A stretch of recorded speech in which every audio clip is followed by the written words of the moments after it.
My name is Rochelle Hicks. This is my Humanities 101 final webcast project.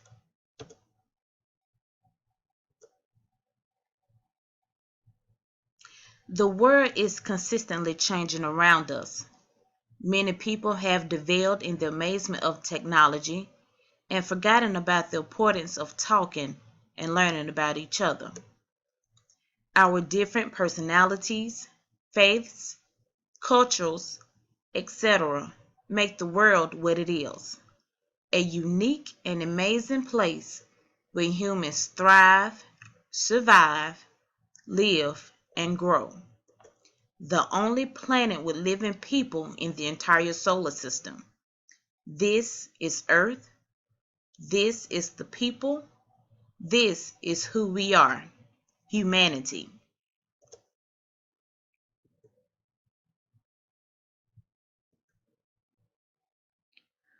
Although humanities is the framework of us all as a people, humanities is being cut. I do not agree on this decision. Do you not know the impact we have made on each other?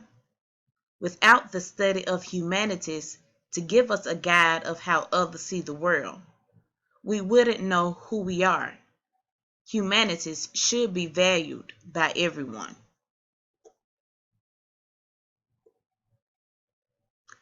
The Great Sphinx of Giza, the fourth dynasty of Egypt.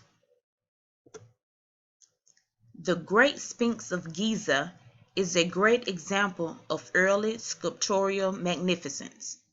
This was the beginning of the monuments we see today, made of limestone and weighing hundreds of tons. Architects all over the world marveled at the work it took to craft such an amazing artifact. He began by using limestone core blocks weighing hundreds of tons in his temples, but his craftsmanship also erected more than 200 statues that we know of made from hard stone. Michelangelo's David, a symbol of endurance, this piece is known for its remarkable presentation of one of the Holy Bible's strongest and faithful men. Although he was young and little in stature, he overcame his giant adversary Goliath with faith, a smooth stone, a sling, and God-given strength. This is a reminder to us all that no matter the issue, we can still overcome with faith in God. Faith in God is the hope of humanity. David said to Saul, "Let no one lose heart on account of this Philistine. Your servant will go and fight him." Saul replied, "You are not able to go out against this Philistine and fight him. You are only a young man, and he has been a warrior from his youth." But David said to Saul, "Your servant has been keeping his father's sheep. When a lion or a bear came and carried off a sheep from the flock, I went after it, struck it, and rescued the sheep from its mouth. When it turned on me, I seized it by its hair, struck it, and killed it." 1 Samuel 17:32-34.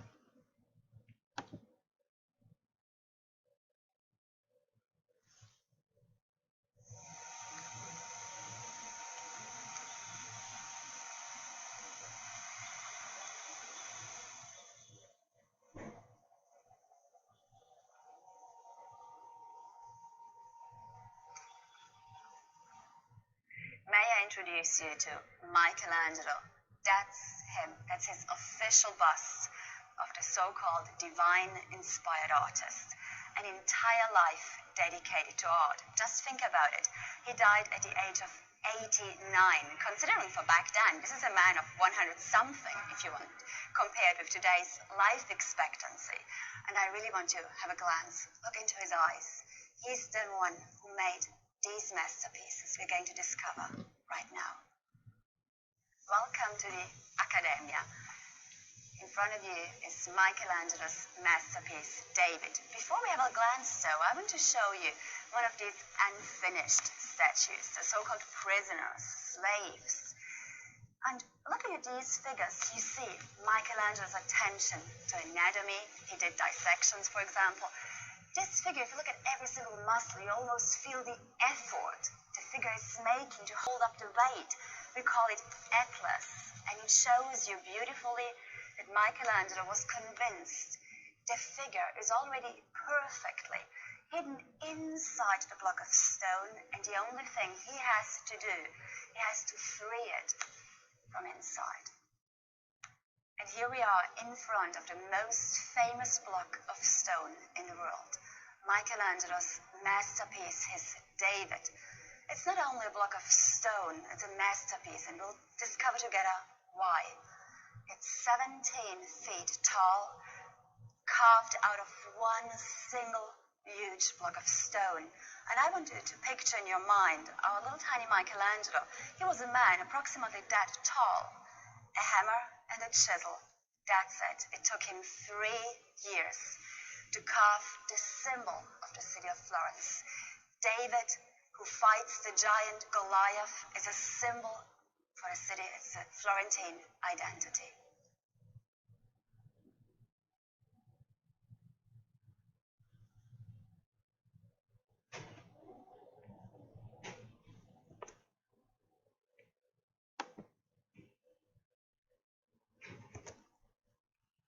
The Parthenon in Athens. Yet another symbol of endurance, Greece, the place of mythology and idol worship, made to praise the goddess Athena. Not only did it change art and style, it also was the beginning of interesting stories and philosophies made to explain the world we live in with creative characters. The temple's main function was to shelter the monumental statue of Athena that was made by Phidias out of gold and ivory. The temple and the Philistine statue were dedicated in 438, although work on the sculpture of its pediment continued until completion in 432 BCE. Beethoven's Diabella Variations. The well-known music of Beethoven is known throughout the world. Music made by a man losing his hearing is one of the most beautiful composers on earth. Music impacts the soul, which also impacts the people as a whole. The music started a revolution. If any composer deserves the name of revolutionary, it is Beethoven. He carried through what was probably the greatest single revolution in modern music and changed the way music was composed and listened to. This is music that does not calm, but shocks and disturbs. Alan Woods describes how the world into which Beethoven was born was a world in turmoil, a world in transition, a world of wars, revolution and counter-revolution, a world like our own world.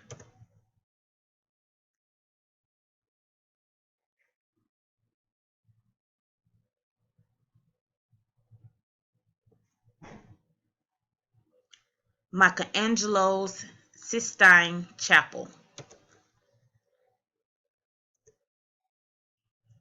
A huge part of the Catholic religion, the Sistine Chapel is adorned with Michelangelo's artwork. Talk about dedication. This piece took 5 years to complete and is said to have been agonizing to Michelangelo. This painting is one of the most revered, depicting the most important highlights in the Bible. People are still in awe of this amazing artwork to this day. To any visitor of Michelangelo's Sistine Chapel, 2 features become immediately and undeniably apparent. The ceiling is really high up, and there are a lot of paintings up there. Because of this, the centuries have handed down to us an image of Michelangelo lying on his back, wiping sweat and plaster from his eyes as he toiled away year after year, suspended hundreds of feet in the air, begrudgingly completing a commission that he never wanted to accept in the first place. Fortunately for Michelangelo, this is probably not true, but that does nothing to lessen the fact that the frescoes, which take up the entirety of the vault, are among the most important paintings in the world. Thank you so much for listening. Again, this is Rochelle Hicks. This is my Humanities 101 final webcast project. These are my sources.